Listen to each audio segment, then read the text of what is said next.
rentan kepada ternak-ternak, terutama ternak-ternak yang masih muda, itu sangat rentan memang. Ini penyakit yang hubungannya dengan mulut dan kuku ini Oh, khusus untuk sapi-sapi tertentu atau semua? memang penularannya itu sangat cepat ya, bisa 100% gitu. Oke. Sama dengan COVID, maka mutasinya itu cepat sekali.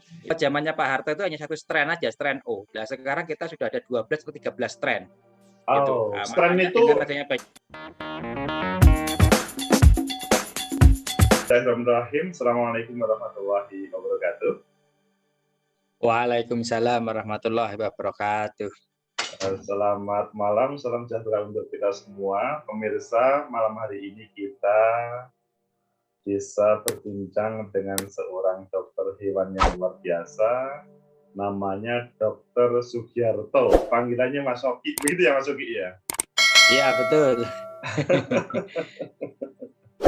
Jadi beliau itu sehari-hari menjadi dokter hewan di Jember, meskipun juga di dinas kesehatan, beliau juga aktif betul sebagai sekretaris, begitu ya Mas Oki ya? Iya. Mas Oki, ini loh di Ponorogo itu ada 500 sapi yang mati kemarin. Di beberapa daerah juga banyak yang mati. Sebetulnya terjadi apa sih? Atau ada apa sih ini kok banyak yang mati ini, Mas? Ya, untuk saat ini kebetulan untuk Jawa Timur terutama memang lagi ada wabah untuk ternak-ternak ya, ternak-ternak yang berkuku genap. Tidak semua ternak, jadi ternak-ternak yang berkuku genap seperti sapi, kerbau, kambing, domba gitu ya, yang namanya penyakit mulut dan kuku. Nah, penyakit mulut dan kuku ini sebenarnya sih sudah penyakit yang pernah ada di Indonesia gitu. Dulu sampai 100 tahun ada di Indonesia. Cuman tahun 1983 Pak Soeharto waktu itu mencanangkan program vaksinasi massal di seluruh Indonesia. Kemudian tahun 1986 kita menyatakan kita sudah bebas daripada penyakit mulut dan kuku ini. Jadi kita sudah terbebas lumayan lama. Kemudian pada saat sebelum hari raya kemarin ditemukan kembali penyakit mulut dan kuku ini di Jawa Timur. Dan sampai saat ini insya Allah sudah menyebar, hampir seluruh Jawa Timur sudah kena. Kemarin terakhir yang masih bebas kalau nggak salah Blitar gitu. Jadi Ponorogo, Jember semuanya lah, hampir seluruh Jawa Timur sekarang lagi kena wabah daripada PMK ini. Intinya penyakit ini sudah terjadi beberapa waktu yang lalu, bahkan pada waktu Pak Harto, dan pada saat ini muncul kembali, dan tidak hanya Jawa Timur, mungkin seluruh Indonesia, atau hanya Jawa Timur ini yang diserang terkait dengan virus ini? Nggak hanya Jawa Timur, Jawa Tengah juga sudah, Jawa Barat, Lampung, Aceh gitu.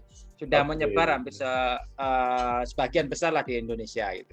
Tapi paling banyak kan konsentrasinya di Jawa Timur karena memang Jawa Timur ini kan pemasok, pensuplai ternak terbesar di Indonesia. Seperti itu.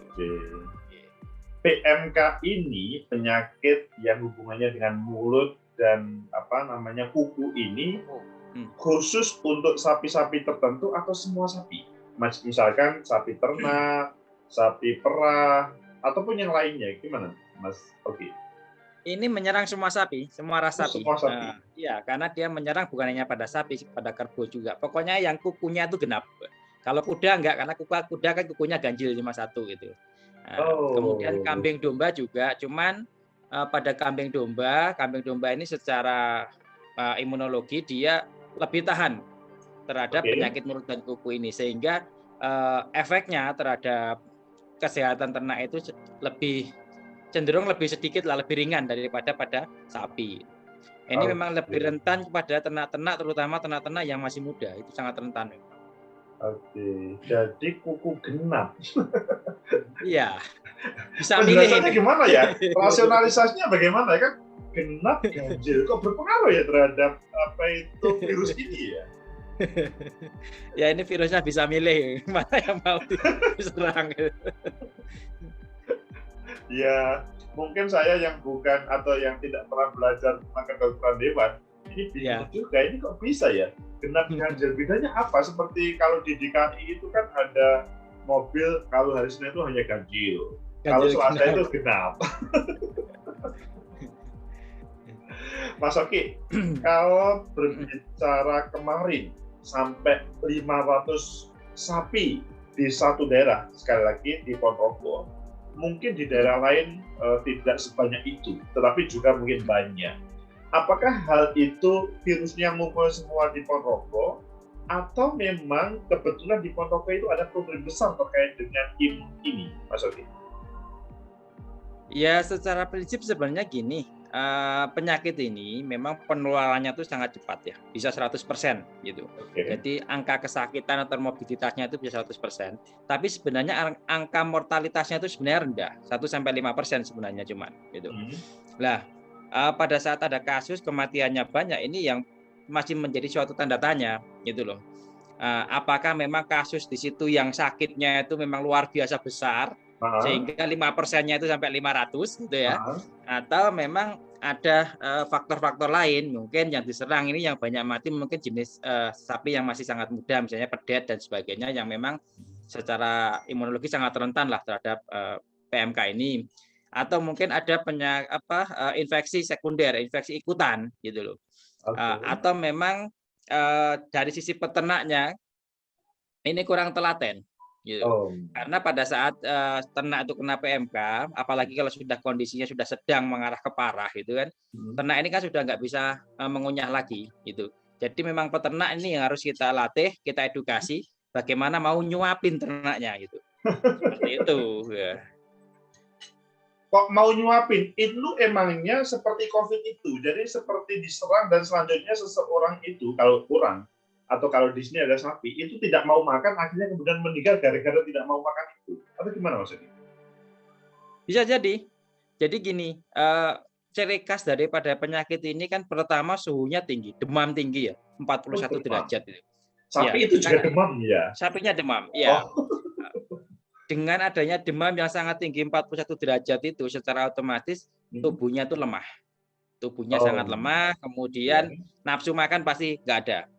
Kemudian ditambah lagi dengan adanya luka di rongga mulut, bisa di bibir, bisa di antara di lidah dan sebagainya lah. Luka ini kan sangat sakit ya pada saat dipakai untuk mengunyah. Sehingga secara insting, selain dia juga sudah demam, nafsu makannya nggak ada, secara fisik memang sudah sakit untuk dipakai untuk mengunyah gitu. Nah, pada saat dia tidak ada asupan yang masuk ke dalam tubuhnya, secara otomatis, secara imunologi dia juga sudah drop lagi gitu. Jadi karena sudah sakit, tidak makan, ya potensi untuk matinya itu lebih besar. Gitu. Sakitnya di mulut itu seperti sariawan itu atau berbeda? Kalau manusia. Sariawan, tapi dia lebih besar ya. Oh, seperti sariawan tapi besar-besar. Ya, pemirsa, kalau kalian kena sariawan kan sakit betul ya. Ini kalau di sapi itu besar-besar gitu ya, pasti sakit itu. Betul sekali. Kita sariawan kecil aja sakit untuk dipakai untuk berbicara aja sakit ya, apalagi untuk mengunyah itu. Nah itu lagi lukanya kan banyak dan juga besar-besar sehingga air liurnya itu kan keluar terus. Air liurnya keluar terus. Jadi air liur itu adalah efek dari sariawan di mulut. Ya, sariawan. Jadi kalau berbicara sariawan, kalau manusia itu kan ada lasegar, ada cabada. Kalau di dunia hewan itu juga ada seperti itu. Semacam obat untuk penyegar, lasegar itu. Kalau kita sariawan kan karena memang kita mengalami panas dalam ya, gitu. Ya. Tapi kalau ternak ini kan memang karena adanya virus tersebut. Nah, virus ini kan yang namanya virus itu kan kita belum punya antivirusnya. Jadi obatnya itu belum ada. Yang bisa kita lakukan itu sama dengan kita pengobatan COVID itu. Yang kita lakukan adalah bagaimana daya tahan tubuhnya itu kita jaga. Sehingga secara otomatis tubuh itu merespon virus itu dan mampu untuk mengalahkan virusnya. Jadi kita belum ada obat untuk virus itu, belum ada untuk PMK. Yang sampai kita lakukan hari ini? Iya, sampai hari ini. Belum ada antivirusnya gitu. Nah, untuk itu makanya pengobatan kita di lapangan itu adalah pengobatan simptomatis. Pengobatan simptomatis itu pengobatan berdasarkan gejala. Oke. Kalau dia mengalami demam, kita kasih penurun panas. Kemudian kita kasih analgesik biar rasa sakitnya itu berkurang kan gitu. Kemudian kita kasih antibiotik, tujuannya adalah biar tidak ada infeksi sekunder, infeksi ikutan. Nah, yang lainnya, kemudian kita kasih support vitamin biar kekebalan tubuhnya itu, imunitasnya itu terjaga. Itu yang bisa kita lakukan. Persis sama dengan COVID sebenarnya. Oh, ini seperti COVID tetapi untuk hewan. Ya. Namun ini kalau berbicara gejalanya tadi kan bukan gejala, asal muasal tadi kan Dokter Oki kan menyatakan ini adalah semenjak Pak Harto pun sudah ada. Kalau COVID itu sepertinya boomingnya sekarang, dulu sepertinya pernah ada, tapi boomingnya pada saat ini. Lah, apakah pada selama Pak Harto sampai hari ini teman-teman di dunia medis hewan itu tidak berusaha untuk mencarikan solusi ini, Mas? Ya, sebenarnya sejak kita dinyatakan bebas, itu kan kita memang sudah tidak ada muncul lagi gejala itu. Perbedaannya adalah karena ini jenis virusnya adalah virus RNA sama dengan COVID, maka mutasinya itu cepat sekali. Gitu. Mutasinya banyak. Kalau zamannya Pak Harto itu hanya satu strain aja, strain O. Nah, sekarang kita sudah ada 12 atau 13 strain. Oh, gitu. Strain itu banyak variasi maksudnya? Variasi, ya. Oh, variasi, oke. Ya, kayak COVID kan ada Delta, ada Alpha, ada Omicron dan sebagainya, seperti itu. Tuh. Nah ini juga sama lah. Sekarang kan dengan adanya begitu banyaknya tipe ini, akhirnya untuk pengobatannya juga, untuk vaksinasinya juga masih dicarikan mana yang tepat dan efektif untuk itu. Gitu. Sampai sekarang kita vaksinnya juga masih diimpor oleh kementerian. Dan insya Allah, insya Allah ini diimpor dari Prancis untuk vaksinnya untuk sementara. Prancis? Ya, dari Prancis gitu. Cuma kebetulan kami juga belum dapat karena memang stoknya masih sedikit sekali gitu. Gitu. Vaksin itu berbeda dengan antivirus? Berbeda ya. Kalau antivirus itu kan sebenarnya untuk membunuh virus ya.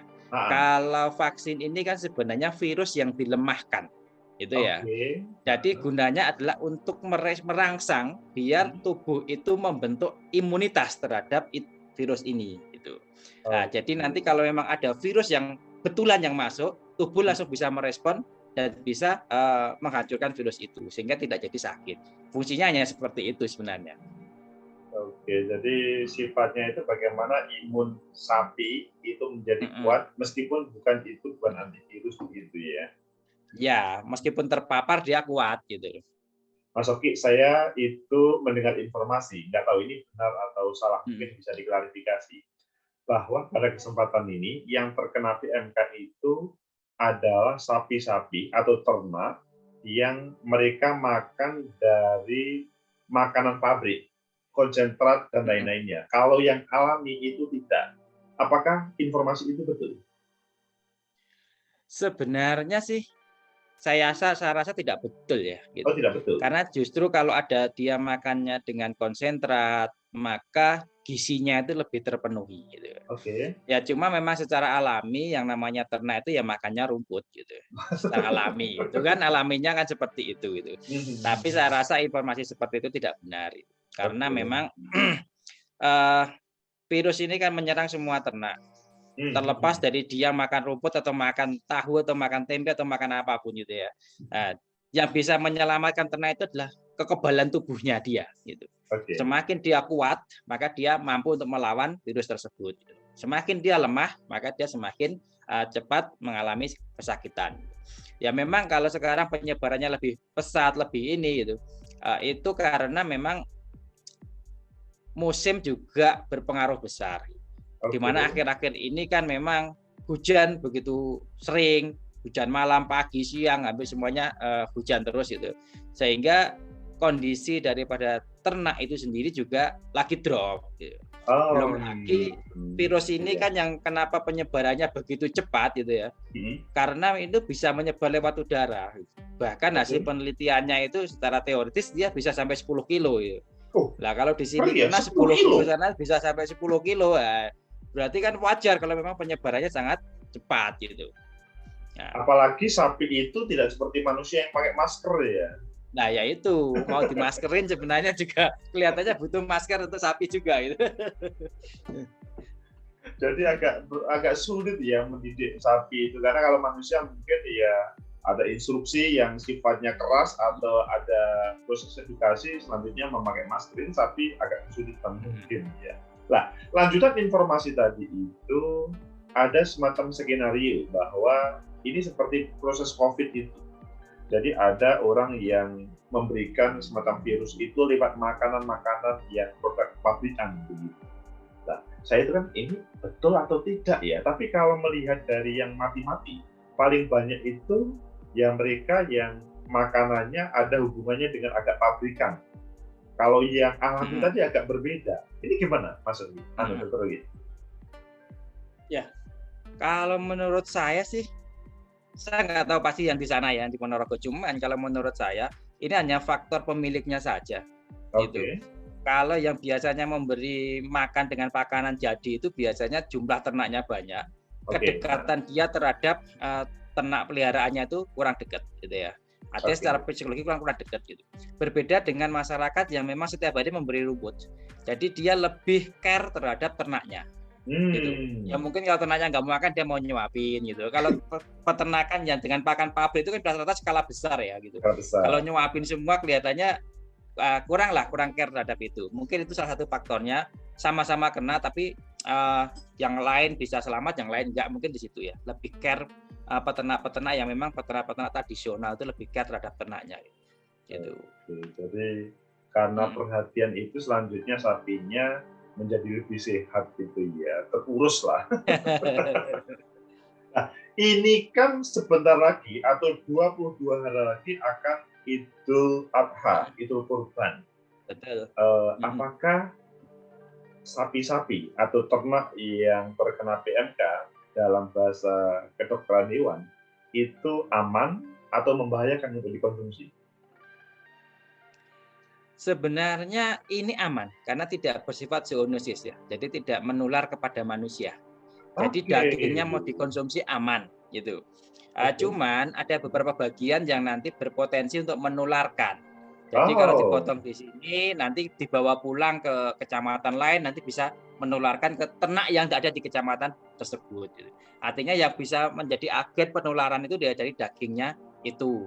Sebenarnya paling utama adalah penyembelihannya itu sebenarnya penyembelihan bersyarat. Artinya penyembelihan bersyarat itu boleh untuk disembelih, tetapi ada bagian-bagian tertentu, ada perlakuan-perlakuan tertentu. Contohnya kepala itu harus direbus selama 30 menit, kemudian ekor, kemudian kaki, kemudian jeroan. Nah, kemudian kalau kulit itu cukup untuk digarami aja. Dengan itu maka virus itu sudah mati. Dengan virus mati mau dibawa kemana saja, itu tidak menularkan kepada ternak yang lainnya. Tetapi kalau untuk dikonsumsi sebenarnya aman-aman saja, tidak ada masalah. Ya cuman memang karena itu ternak sakit, maka secara fisiologis sel itu kan juga ada perubahan sehingga kualitas dagingnya berkurang. Intinya cuma bahwa aman untuk dikonsumsi. Kalau kita konsumsi, manusia mengkonsumsi itu tidak menjadikan seseorang itu terkena virus yang di sapi PMK itu ya, tidak mungkin. Ya, tidak. Karena PMK nggak menyerang manusia. Gitu. Virusnya itu tahu diri gitu ya? Enggak, karena kukunya mungkin yang kurang genep tadi. Kuku manusia ganjil itu tadi ya? Ya enggak lah, ya memang tidak menyerang kepada manusia, sehingga itu aman untuk dikonsumsi. Gitu. Karena ini kan kemarin di tetangga-tetangga, bahkan di banyak orang itu kan ketika menyiapkan kurban, taruhlah patungan, selanjutnya mereka, aduh aku nggak jadi karena banyak PMK, nanti gimana, itu kan membahayakan. Iya. Tapi itu kalau memang gimana? Terus gimana? Ya itu memang di masyarakat sekarang seperti itu, makanya tempat-tempat penjualan ternak korban untuk saat ini itu sepi pembeli. Gitu. Betul. Memang sepi pembeli karena memang rata-rata calon pembeli itu menunggu, takut gitu pada saat sudah pembeli sekarang mau dipotong nanti ternyata kena PMK sehingga nggak bisa untuk dijadikan korban. Gitu. Jadi rata-rata calon pembeli itu masih menunggu mungkin mendekati hari H lah untuk itu korban itu. Ini para tokoh MUI, NU dan Muhammadiyah kelihatannya perlu berkomunikasi dengan para tim medis, maksudnya para dokter hewan supaya paham, karena kadang-kadang kalau dikebyah-uyah ini seakan-akan virus yang membahayakan, meskipun hanya membahayakan pada hewan ternak, dianggap saja juga ini membahayakan pada manusia, mematikan. Ini salah paham terkait dengan hal ini. Sebenarnya sudah ada fatwa MUI tentang PMK ini gitu. Dalam fatwanya itu disebutkan bahwa pada saat ternak kena PMK dengan gejala ringan itu diperbolehkan untuk dijadikan hewan kurban. Oke. Tapi untuk gejala sedang dan berat itu tidak diperbolehkan. Gitu. Lah, yang sekarang jadi pertanyaan, gejala sedang, berat dan ringan itu yang seperti apa, kan begitu? Itu kan harus ada prosedur pemeriksaannya gitu. Oh, nggak cuma kita, oh ini masuk sedang ini atau masuk berat atau masuk ringan, kan nggak seperti itu. Jadi harus ada tim medis yang memeriksa itu gitu. Lah, cuma di dalam kondisi wabah seperti ini, di mana kasusnya yang sudah luar biasa besarnya dan merebak merata gitu ya, dengan jumlah personel medisnya yang sangat terbatas, saya yakin kalau harus diperiksa satu persatu semuanya untuk hewan kurban saya rasa nggak mampu lah untuk itu. Nggak mampu, ya. Makanya yang kita lakukan adalah memberikan edukasi kepada calon pembeli atau masyarakat ciri-ciri ternak yang sehat. Nah, ini perlu. Ini pasti dibutuhkan oleh seluruh masyarakat, khususnya masyarakat yang mau kurban ini. Seperti apa ciri-ciri yang sehat, dan kalau misalkan terkena yang agak sedikit tadi kemudian tetap diperbolehkan. Seperti apa, Pak Dr. Ogi? Ya. Kalau kita melihat sebenarnya gini, kalau ternak sehat itu atau sakit itu bisa dengan mudah kita bedakan dari tampilan fisik luarnya itu udah kelihatan gitu ya. Karena ternak ini kan nggak bisa berbohong gitu ya. Jadi dia pasti jujur gitu ya. Kalau dia sakit manusia dia ya. menunjukkan bahwa dia memang sakit gitu. Yang jelas kalau kita memilih ternak yang sakit, kita lihat dulu pergerakannya, jalannya pincang apa enggak, kemudian kita lihat bulunya kusam atau enggak, kemudian kita lihat karena sekarang lagi musim PMK, makanya kita cek apakah ada lendir yang berlebih keluar dari mulutnya apa enggak gitu. Kemudian kalau ada lendir dibuka dulu mulutnya, ada lukanya apa enggak kan gitu. Karena ini kan mudah untuk diamati gitu. Namanya sariawan semua sudah tahu sariawan itu seperti apa lah. PMK ya hampir sama dengan itu, cuma lesinya itu agak besar gitu aja, enggak kecil kayak sariawan pada manusia. Kemudian juga dilihat gerak-gerakannya mau makan apa tidak. Kalau sakit pasti nggak mau makan pada ternak gitu. Kemudian cara yang paling mudah untuk mengetahui dia demam atau tidak itu ya, kalau kita sebenarnya pakai termometer itu yang pasti. Tapi kalau di lapangan kan kadang-kadang kita menyesuaikan lah ya gitu. Bisa dipegang telinganya gitu. Kalau telinganya itu terasa dingin maka potensi dia adalah demam. Jadi ada sekitar 6 telinganya itu dingin gitu ya. 6 tanda-tanda bagi masyarakat umum pemirsa ini, Mas Ogi, untuk bagaimana memastikan hewan kurban atau sapi atau hewan ternak itu kemudian bisa digunakan untuk kurban gitu, Dr. Ogi ya. Ya, betul gitu. Kemudian dalam fatwanya MUI itu, kalau yang ringan itu ya artinya dia hanya keluar lendir tapi tidak ada luka dan sebagainya. Prinsipnya dia tidak sampai terlalu kurus dan tidak sampai pincang. Kalau dia sudah kurus, pincang, kategorinya sudah masuk ke cacat, gitu loh. Dilarang untuk ke sana ya. Ya, tuh makanya sebelum itu masih diperbolehkan untuk dikorbankan. Cuman masalahnya kan PMK ini kita nggak tahu masa inkubasinya gitu loh. Makanya surat keterangan kesehatan hewan atau surat sehat itu diberikan dokter hewan untuk wabah PMK ini hanya 1 hari. Jadi kalau sudah hari udah nggak berlaku gitu ya. Hanya 1 hari. 1 hari, ya. Gitu. Makanya ini kan diperoleh dari apa? Kalau manusia kan taruhlah lab itu. Kalau ini di mana diperolehnya? Diperoleh dari hasil pemeriksaan dokter hewan. Makanya kan dokter hewan nanti banyak melakukan pemeriksaan. Dari hasil pemeriksaan itu nanti kalau memang hasil pemeriksaannya terkategori sehat, maka dokter hewan akan memberikan namanya SKKH, surat keterangan kesehatan hewan, gitu ya. Nah, SKKH ini nanti untuk saat ini hanya berlaku untuk 1 hari. Jadi kalau mau dipotong besok, sekarang baru boleh gitu. Ya karena itu, kalau kita durasinya terlalu lama, nanti kita pada saat kita periksa masih sehat, 2 hari lagi sudah sakit. Nanti kan nggak berlaku aja surat keterangan sehat itu. Jadi ini kan kalau pemirsa ini kan juga bingung, kalau begitu gimana kami beli? Sekarang belum berani beli kalau begitu terkait dengan hewan ternak itu. Kenapa gitu? Ya itu polemik juga. Kita juga pertanyaan begitu juga banyak itu. Kalau sudah terlanjur beli, kita sudah urunan, kemudian sakit. Nah, kalau nggak jadi korban terus gimana? Kalau dipotong ini sah apa enggak? Diterima apa enggak kan? Banyak pertanyaan-pertanyaan seperti itu gitu. Cuma kami dari tim medis, kami tidak bisa menjawab itu ya. Artinya itu diterima apa enggak itu bukan kewenangan kami untuk menjawabnya. Cuman kami kewenangan kami adalah menjelaskan bahwa ternak yang kita periksa itu sehat atau tidak. Itu aja. Oke, jadi dari 6 tanda-tanda itu, ini pemirsa bisa membeli, namun waktu masih 22 hari lagi, maka perlu tempat khusus untuk hewan ternaknya itu dipastikan sampai 22 hari ke depan itu aman begitu, Dr. Rocky. Ya, betul ya. Ya dijaga kebersihan kandang, dijaga, diberi makan yang bergizi, kemudian jangan lupa semprot desinfektan, jangan terlalu banyak orang asing yang masuk ke kandang karena memang virus ini selain menyebar lewat udara juga bisa lewat manusia kita, juga bisa lewat kendaraan-kendaraan angkutan dan sebagainya. Jadi kurangilah aktivitas masuk kandang, keluar masuk kandang, kemudian yang biasa di kandang keluar aktivitas untuk yang berkerumun, misalnya ke pasar hewan dan sebagainya dikurangi. Nah, kalaupun jadi pasar hewan, di sana banyak ternak yang kita nggak tahu ada yang positif apa tidak, maka pulangnya ya harus mandi dan mensucikan diri dulu. Sudah bersih baru boleh masuk kandang. Gitu. Kalau dulu kan biasanya dari pasar sekalian masuk kandang, sekalian kotornya nanti habis itu baru mandi kan gitu. Kalau sekarang harus dibalik gitu. Mandi itu berlaku untuk manusianya saja, atau juga sapi yang dibeli atau yang berproses migrasi itu, Pak Dokter? Ya untuk manusianya saja. Kalau untuk sapinya kan cukup kita semprot desinfektan. Oke. Tapi memang seyogyanya tidak dijadikan satu gitu, karena dijadikan satu ternyata nanti positif ya satu kandang bisa kena semua. Karena penyebarannya memang sangat cepat ini. Meskipun kelihatannya sapi itu awalnya kelihatan sehat begitu ya? Iya betul. Gitu. Jadi juga agak sulit-sulit untuk memproses ini ya.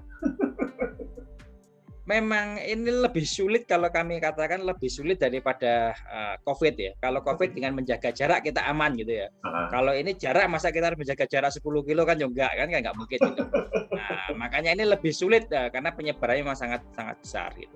Ya cuma memang proses ini bisa disembuhkan selama itu tadi kondisi imunitas tubuhnya itu terjaga dengan baik. Gitu. Kalau COVID itu biasanya kan taruhlah 2 minggu atau 10 hari itu kan bisa sembuh. Kalau ternak khususnya sapi itu sampai berapa hari untuk penyembuhan itu? Kalau PMK ini berdasarkan pengalaman teman-teman lebih lama ya. Gitu. Lebih lama ya. Ada sih yang 5 hari sembuh ada, tapi persentasenya kecil sekali gitu. Rata-rata sekitar 3 minggu, di atas 3 minggu. Gitu. Di atas 3 minggu ya. Oke. Jadi ini menuju ke Idul Kurban 3 minggu. Nah, kalau misalkan ada yang terkena masih bisa disembuhkan. Bagi teman-teman yang belum membeli hewan ternak, maka juga bisa menyiapkan strategi 6 hal tadi gitu. Ya, betul. Dr. Rocky, kemarin tuh datang vaksin sekitar 800.000 atau bagaimana? Itu mungkin bisa menyelesaikan atau belum terkait dengan yang terjadi di berbagai daerah ini?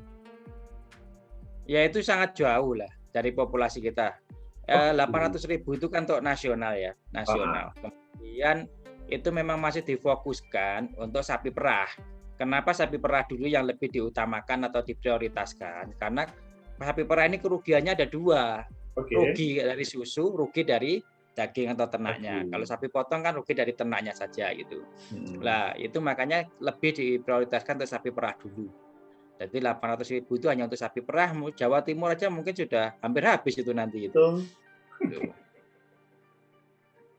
Mas Oki, ini tadi perbincangan sudah lumayan panjang lebar. Saya minta closing statement-nya khususnya terkait dengan persiapan Idul Adha 1443 Hijriah. Silakan, Dr. Oki.